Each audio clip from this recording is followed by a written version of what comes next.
غيرت الله وسكن في الحياة.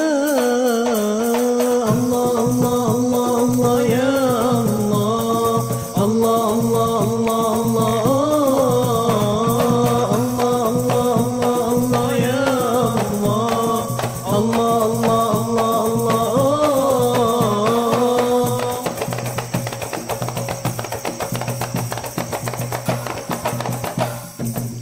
Allah kamu nafaini Allah ghamma baina subini Allah kamu nafaini Allah ghamma baina subini نورتي أيامي رجعت أحلامي غيرت الله Assalamualaikum warahmatullahi wabarakatuh. Selamat malam sahabat-sahabat religi. Semoga kita senantiasa diberikan kesehatan jasmani, rohani, dikuatkan keimanan dan keislaman oleh Allah Subhanahu wa taala. Nah, sahabat religi, kali ini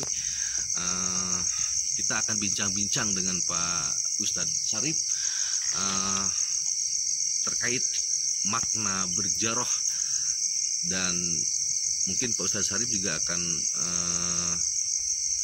mengutarakan pengalaman beliau di saat berjaroh apa saja. Nah, terus yang paling utama tujuan daripada berjaroh.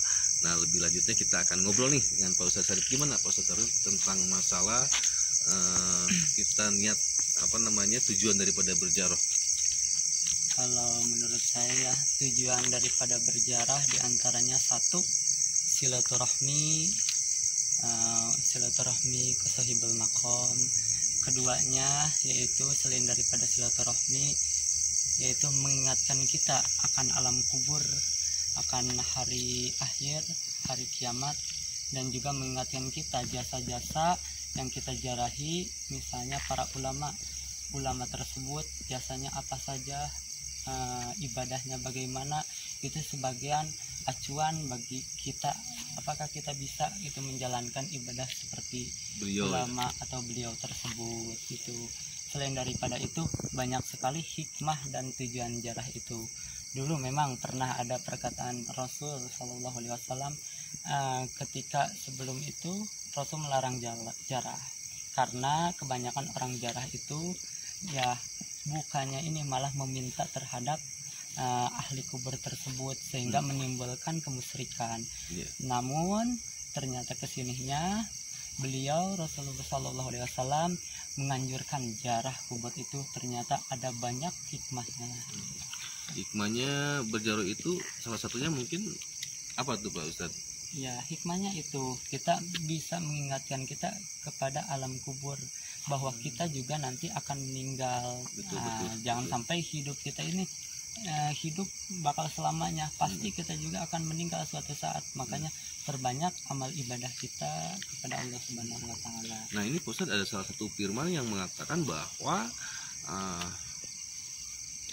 alangkah baiknya seseorang mengingat kematian. Betul Pak Ustadz ya? Iya, betul. Nah, jadi dengan mengingat kematian kita hidup akan mengingat Allah Subhanahu wa taala, mungkin seperti itu Pak Ustadz ya. Iya, nah, pengalaman Pak Ustadz selain pengalaman Pak Ustadz saat berjaroh itu yang paling terkesan maksud saya itu berjaroh kemana tuh Pak Ustadz waktu itu? Kalau untuk jarah ya banyak sekali ya, apalagi kalau pertama saya sih jarah ya ke kakek atau nenek dulu karena ibu dan ayah saya masih ada.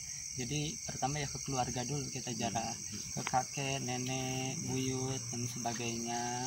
Nah, nanti baru ke yang lain-lainnya untuk jarah gitu. Kalau daerah sini alhamdulillah, misalnya kita daerah sini Cidahu atau Cicurug ini, saya kadang sering jarah ke Raden Sayanam Sakti ya, Raden Sayanam Sakti.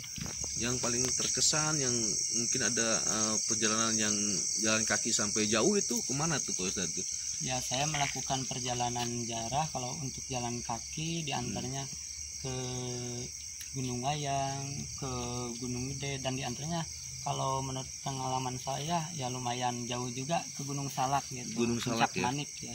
Puncak Manik itu berapa jam dari bawah sampai ke atasnya berapa jam tuh Pak Ustadz? Untuk jalan kakinya saja itu. Ya.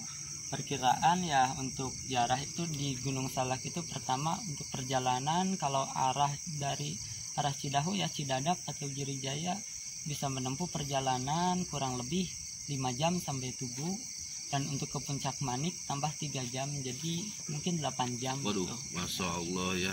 Itu jalan kaki Pak Ustadz ya? Iya, jalan kaki, Masya Allah ya. nanjak turun. Sangat luar biasa ya. Nah itu Pak Ustadz itu saat Pak Ustadz berjaroh di kaki Gunung Salak di Puncak Manik itu berjaroh kepada makom siapa tuh Pak Ustadz? Ya kalau dari Tugu itu menurut sesepuh atau di situ yaitu makam Eyang Santri. Eyang Ya, Santri, Eyang ya. Santri atau Raden Santri. Untuk yang di Puncak Maniknya menurut kebanyakan Cerita ya? ya cerita itu Syekh Hasan Basri. Syekh Hasan Basri. Ya. Nah beliau ini Pak Ustadz Syekh Hasan Basri ini dengan Eyang Santri ini sebagai tokoh apa nih? Beliau salah satu ulama besar dan juga penyebar Islam ya, penyebar Islam. Masya Allah ya. Sungguh sangat luar biasa ya rekan-rekan religi ini pengalaman Pak Ustadz Sarip ini, sampai beliau pernah berjaroh ke makom Eyang Santri Patilasan, mungkin Eyang Santri yang ada di Puncak Manik, sampai ke tubuhnya itu sampai 8 jam. Coba bayangkan kalau 8 jam jalan kaki itu, waduh, itu seperti gimana ya perasaan kaki.